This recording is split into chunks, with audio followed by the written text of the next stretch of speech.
भारत का पूर्व ऐतिहासिक काल पाषाण युग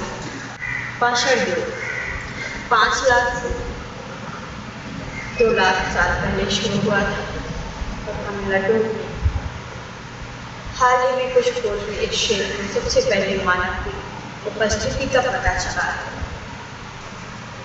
देश के उत्तर पश्चिमी हिस्से से 2 लाख साल पहले के मानव द्वारा बनाए गए हथियार भी खोजे गए। कांस्य युग भारतीय उपमहाद्वीप में कांस्य युग की शुरुआत लगभग 33,000 ईसा पूर्व सिंधु घाटी सभ्यता के साथ हुई थी। प्राचीन भारत का एक ऐतिहासिक हिस्सा होने के अलावा यहाँ मेसोपोटामिया और प्राचीन मिस्र के साथ साथ विश्व की शुरुआती सभ्यताओं में से एक।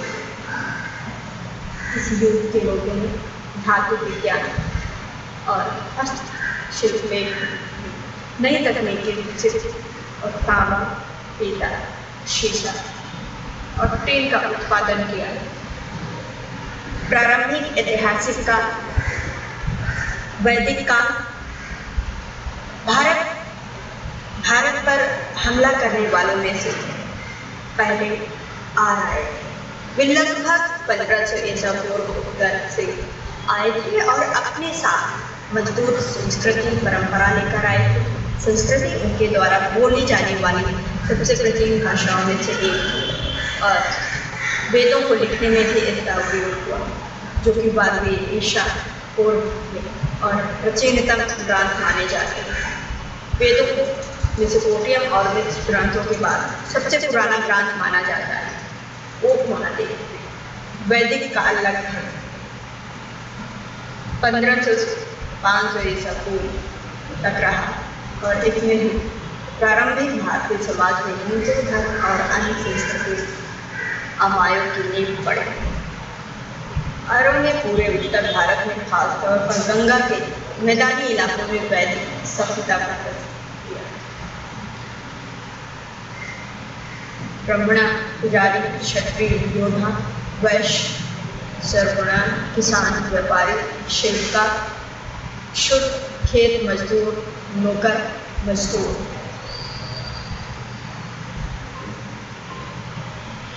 इस काल में भारत में सिंधु घाटी सभ्यता के बाद शहरीकरण का दूसरा सबसे बड़ा उद्देश्य देखा गया। महाशब्द का अर्थ है महान और जनपद का अर्थ है किसी जनजाति का अर्थ। वैदिक युग के अंत में पूरे महाद्वीप में कई छोटे राजवंश और राज पनपने लगे थे। इस वर्ण, बौद्ध और जैन साहित्यों में भी है जो कि 1000 ईसा पूर्व पुराने हैं। 500 ईसा पूर्व तक 16 गणराज्य या कहें कि महाजनपद स्थापित हो चुके थे, जैसे काशी, कोसला, अंक, मगध, वज्जिया या ब्रज, मल्ल, चेड़ी, वत्सा या वमंत, कुरु, पंचाला, वत्सा, सुरसेना, असंका, अवंती, गंधरा और कंबोजा। फ्रांसीसी और यूनानी उपमहाद्वीपों का ज़्यादातर उत्तर पश्चिमी क्षेत्र, जो कि वर्तमान में पाकिस्तान और अफगानिस्तान है, वे फारसी से होमेनिडी साम्राज्य के डारियस द ग्रेट के शासन में से 500 ईसा पूर्व में आया और अगले 2 सदियों तक रहा है। 326 ईसा पूर्व में सिकंदर ने एशिया माइनर और दिन साम्राज्य पर विजय पाई। फिर उसने भारतीय उपमहाद्वीप के उत्तर पश्चिमी सीमा पर पहुंचकर राजा भरोसा को हराया और पंजाब के ज़्यादातर इलाकों पर कब्जा किया। मौर्य समाजों का मौर्य साम्राज्य 322 ईसा पूर्व तक रहा और यह प्राचीन भारत के भौगोलिक रूप से व्यापार, राजनीति, सैन्य मामले में बहुत शक्तिशाली राजा था।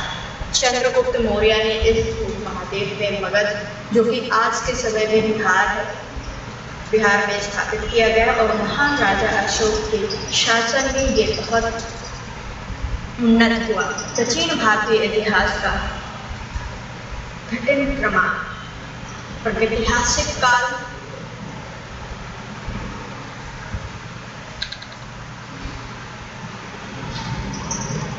चार लाख ईसा पूर्व 1000 ये भी समय था जबकि सिर्फ भोजन इकट्ठा करने वाले मानव में आग और पहिए के कोश के सिंधु घाटी सभ्यता 2500 ईसा पूर्व 1500 ईसा पूर्व का युग यहाँ नाम सिंधु नदी से आया और ये कृषि करके उन्नत हुआ। यहाँ के लोग प्राकृतिक संसाधनों की भी पूजा करते थे। महाकवि युग 1000 ईसा पूर्व 600 ईसा पूर्व इसका कालखंड में वेदों का संकल्पन हुआ और वर्णों के भेद हुए जैसे आर्य और दास। हिंदू धर्म और परिवर्तन 600 ईसा पूर्व 322 ईसा पूर्व इस समय में जाति प्रथा बहुत सख्त हो गई थी और यही वो समय था जब महावीर और बुद्ध का आगमन हुआ और उन्होंने जातिवाद के खिलाफ बगावत की। इस काल में महाजनपदों का गठन हुआ और विमेश्वर के शासन में मगध आया। अजशत श्री सुंदर और नंदा राजवंश बने। मौर्य का 322 ईसा पूर्व 85 ईसा पूर्व चंद्रगुप्त मौर्य द्वारा स्थापित इस समय के तहत पूर्व उत्तर भारत था और बिंदुसार ने इसे और बढ़ाया। इस काल में हुए कलिंग युद्ध के बाद राजा अशोक ने मौर्य धर्म अपनाया। आक्रमण 1885 ईसा पूर्व इस अवधि में बैक्टेरियन पर्शियन शाल और कृष्ण के आक्रमण हुए। व्यापार के लिए मध्य एशिया खुला। सोने के सिक्कों का चलन और साका युग का प्रारंभ हुआ।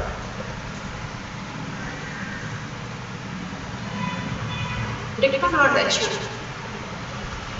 65 ईसा पूर्व 250 ईसा पूर्व इस काल में दक्षिण भारत पर चोल चेर और मणिया का शासन रहा और इस समय में अजंता एलोरा गुफाओं का निर्माण हुआ।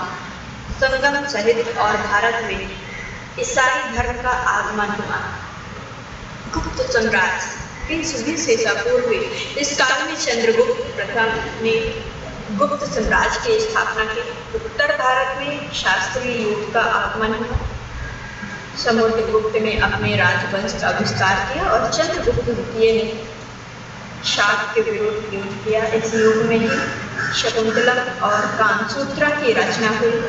आर्यभट्ट ने खगोल विज्ञान में कुछ कार्य किए और भक्ति पद के भी इसी समय उठा।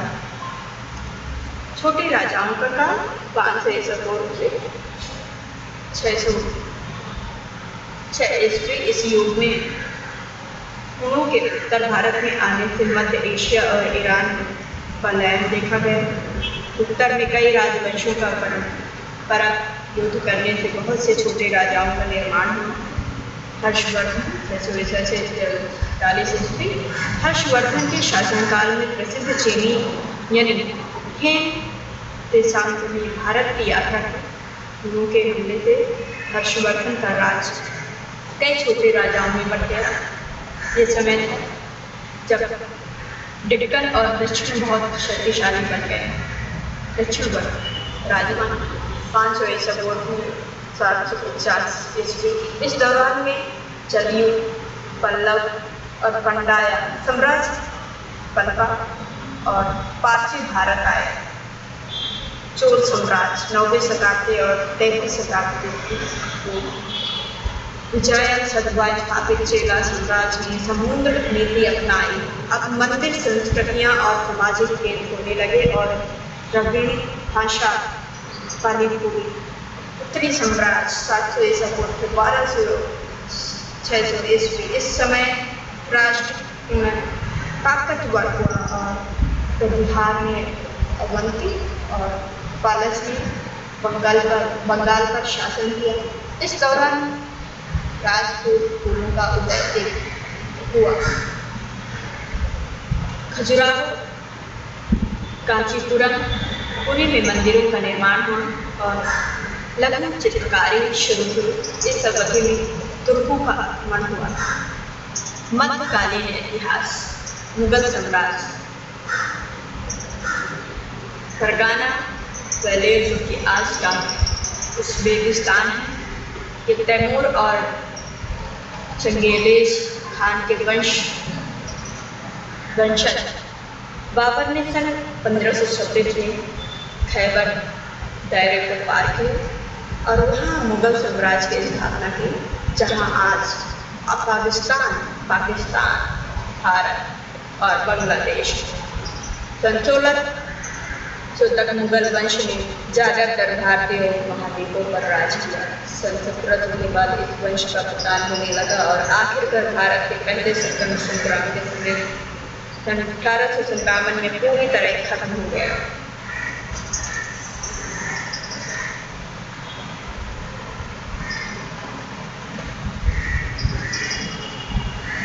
आधुनिक भारतीय इतिहास। औपनिवेशिक काल। 16वीं सदी में पुर्तगाल, नीदरलैंड, फ्रांस और ब्रिटेन से यूरोपीय शक्तियों ने भारत में अपने व्यापार केंद्र स्थापित किए। बाद में आंतरिक मतभेदों का फायदा उठाकर उन्होंने अपनी कॉलोनियां स्थापित कर ली। ब्रिटिश राज। सन 1600 में ब्रिटिश ईस्ट इंडिया कंपनी के भारत आने पर यह महारानी विक्टोरिया के शासन का ब्रिटिश राज शुरू हुआ। इस सन 1857 में भारत की स्वतंत्रता की पहली लड़ाई के बाद समाप्त हुआ। सन 1857 के प्रसिद्ध व्यक्ति बहादुर शाह जफर। अधिकांश भारतीय विद्वानों ने बहादुर शाह जफर को भारत का राजा चुना और उनके अधीन वे एकजुट हो गए। अंग्रेजों की साजिश के सामने वो भी नहीं टिक पाए। उनके पतन से भारत में 3 सदी से ज़्यादा पुराने मुगल शासन का अंत हो गया। बख्त खान ईस्ट इंडिया कंपनी में सूबेदार रहे। बख्त खान ने रोहिंग्या सिपाहियों की एक सेना का निर्माण किया। मई 1857 में अंग्रेजों के खिलाफ मेरठ में सिपाहियों को विद्रोह करने के बाद वो दिल्ली में सिपाही सेना का कमांडर बन गए। मंगल पांडे चौथी। मंगल नेटिव